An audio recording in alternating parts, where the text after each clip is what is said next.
hating on 50 Shades of Grey.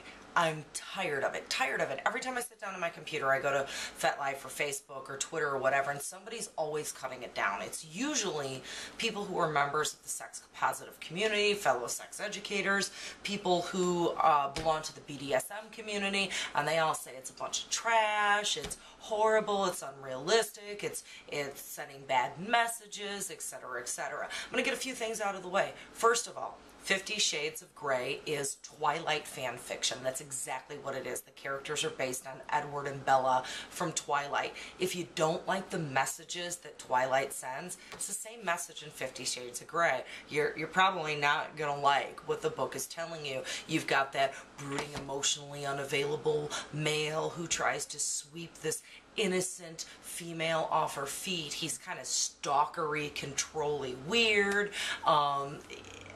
It's all the stuff that we all say that we hate, but it's what every other modern or not so modern love story is made of. I don't know why, but we can't get away from that. Secondly, we all know it's a horribly written book. Yeah, we can be literary snobs and say, oh, it's written in the first person. Oh my goodness. The E.L. James needs a thesaurus. She keeps saying, oh, blah, blah, blah, Anna murmured, and blah, blah, blah, Christian murmured, and then they fucked and they both murmured, and then they murmured some more. They murmured and I murmured, and then my inner goddess was doing the flamenco and cheerleading and doing pom-poms, and I don't know what the hell with the inner goddess thing. I have read so many reviews that cut that up. Let's just all take that as a given. It's a shittily written book. Even E.L. James herself says, yeah, it sucks. I'm not a good writer. Fine. That's not really what the book is about. Nobody's expecting this to be a Pulitzer Prize winning novel. What is the book about? The book is about, it is changing not only America's, but Western culture's perception of sex. It is sweeping our nation and many other nations by storm. Top 3 books on the bestseller list. It's all over the place. Everybody's heard of it. If you haven't heard of it, you live under a rock. There's something wrong with you. It's mommy porn. All the soccer moms are reading it. But what is it doing? I have people coming to me in my classes, on my sex tours. They're contacting me every day and asking, hey, I read 50 Shades of Grey. When I was reading the book, I was totally wet. And there were some things in there that I thought about and I never knew people did. And I want to find out more about it.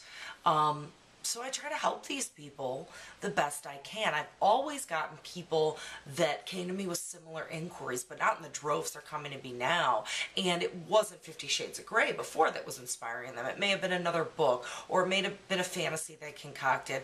Oftentimes, it's porn. They'll come to me saying they watch a certain type of porn, it inspires them, you know, they don't know if it's normal, or they're realizing, oh, it is normal, and they want to find out more about whatever that fantasy is. We all know, we're all big kids, we know that porn is as unrealistic as it gets. It doesn't perpetuate good stereotypes. Generally, porn is often gives very negative messages about women. It gives very negative messages about how to achieve sexual pleasure. It tells us that safe sex or unsafe sex is great, but we know all this. We're not stupid. We know that porn is a fantasy.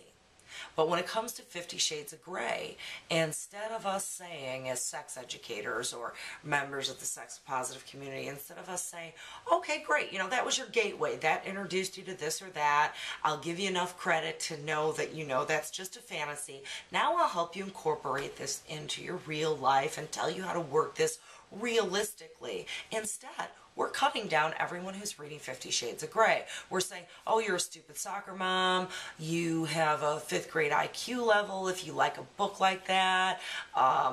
It's a romance novel.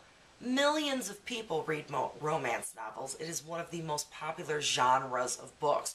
Why suddenly is 50 Shades of Grey bearing all of the criticism of the whole romance genre? I don't understand that. Instead of helping people that have finally said, hey, I've discovered something about myself. I've always had these fantasies, and now I have the courage not to be ashamed. I want to find out more about this. We're cutting them down. We're making them feel ashamed for getting wet from 50 Shades of Grey. How is that helping anyone? As sex educators, as sex positive people, what is our foundation? Our foundation is, you know what? Don't feel embarrassed by anything. Whatever you're feeling, whatever you're fantasizing about is healthy. As long as it's consensual, it doesn't involve kids or animals, and you're well aware of whatever risks you're taking on, it's all good. And you should feel good about yourself. You should feel good about your body. You shouldn't let other people shame you. And instead of encouraging that message, we're shaming people for being inspired by 50 Shades of Grey. That's awful. As feminists, they say that one of the things that really has been our downfall as women is, instead of banding together as a community of women and supporting each other, we point the fingers at each other and cut each other down. We slut shame. Oh, she's just a slut. Oh yeah, did you see what she's wearing? Did you see what she did? Or we cut each other down for our lifestyle choices. Oh, she's just a stay-at-home mom. She's not doing anything with her life. Or, oh, she works and she ignores her kids. We cut each other down for every little thing. Well, that's what we're doing now in the BDSM community or the sex positive community. We're pointing the fingers at each other going, oh, you got into this for 50 Shades of Grey. You're not hardcore. You're not hardcore like us. You don't know what it's really like. No. You're just a poser. Yeah. What good is that doing for anyone? Finally, we have a nation full of people saying, you know what, kinky sex isn't weird. There's some people starting to write articles clearing up some of the myths in 50 Shades of Grey. Guess what? People don't get into BDSM because they had fucked up childhoods. That's absolutely a myth. Sure, it makes for good fiction. How boring would it be if Christian Grey wasn't fucked up?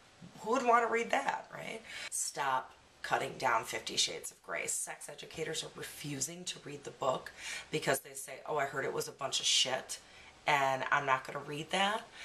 Is it for me? No. Do I like Twilight? No. Do I read romance novels? No. Did I have a good opinion of this book before I read it? No. I fell into that same trap. Oh, I can't believe these people are reading this book, and I roll my eyes.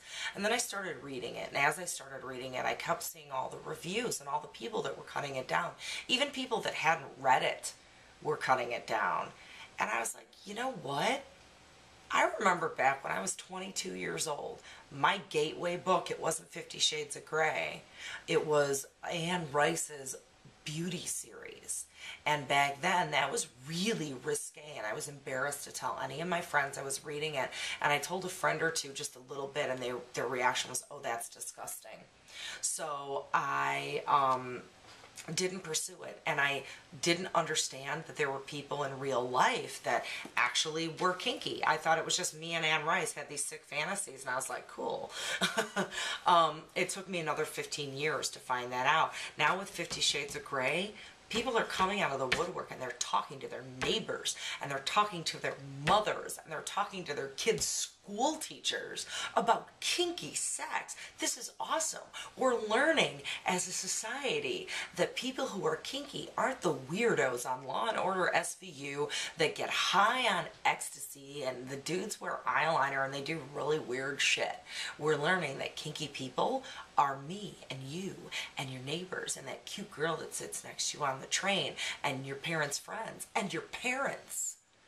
This is revolutionary, and we're ruining it because we're being literary snobs, we're being sex geek snobs, we're being BDSM snobs, and turning our nose up at 50 Shades of Grey and the people that read it. We're setting the sex positive movement back like you wouldn't believe. So you know what? Stop cutting down 50 Shades of Grey. If someone's read it and they want to know more, help them out. Show them where a workshop is. Tell them other books to read. Direct them to FetLife. Tell them how to realistically bring this into their bedrooms. If you want to find out more about 50 Shades of Grey and kinky, fun, spanky sex, visit my blog, sunnymegatron.com. I write lots of articles on the realistic side of BDSM and how to incorporate BDSM into your formerly vanilla life. Also, if you'd like to read the book and you don't have it, I have a contest on my blog. You can win the book, a bondage starter set, and a cool set of nipple clamps. Visit sunnymegatron.com and go to my 50 Shades of Grey contest. Lastly, if you would like to go to a 50 Shades of Grey BDSM 101 workshop, my partner Ken Milvoin-Berg and I will be teaching one in Chicago on June 6, 2012. Visit my website at sunnymegatron.com, go to the calendar page, and find out all the details for BDSM 101, our 2-hour workshop on June 6, 2012. Until then, thanks for listening. I'm Sunny Megatron. Bye-bye.